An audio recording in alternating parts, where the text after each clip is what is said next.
Salut tout le monde, nous continuons notre formation aujourd'hui avec les modifiers deform. Ces modifiers les voici.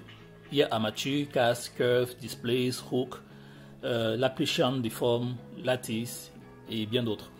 Donc je vais commencer par Cast parce qu'il n'y a pas grand chose à dire sur les armatures si ce n'est qu'ils servent à riguer vos formes et par la suite appliquer des déformations en fonction des rigs que vous aurez placés, des armatures que vous aurez placées.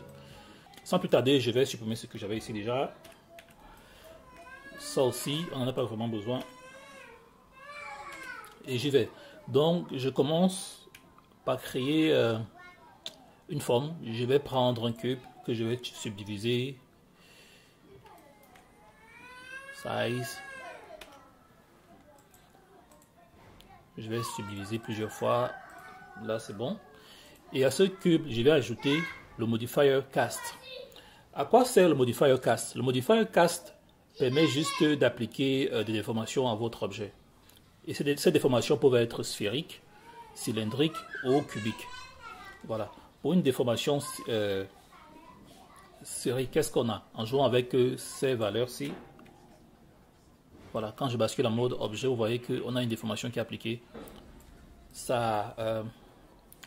si ça se dit, ça sphérise la forme en quelque sorte. Vous voyez, on est quitté d'un cube à une sphère. Donc c'est à ça que c'est le modifier cast. Maintenant, vous pouvez définir les vertex qui doivent être influencés par le modifier cast ici.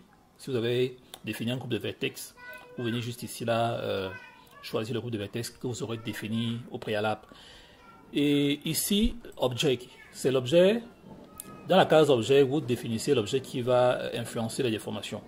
Si par exemple je crée pour objet d'influence un empty que voici, voilà, j'entre dans mon modifier cast et je vais choisir ce empty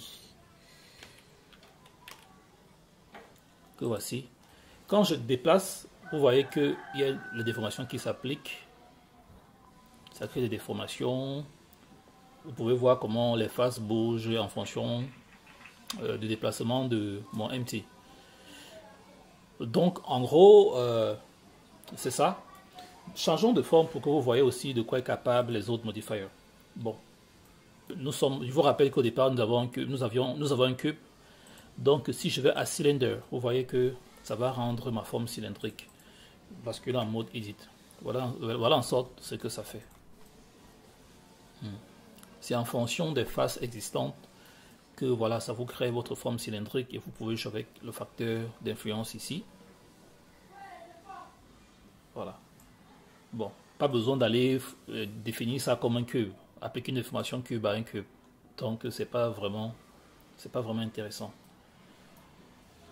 Donc voilà, c'est tout pour ce modifier. Je vais pas perdre de temps là-dessus.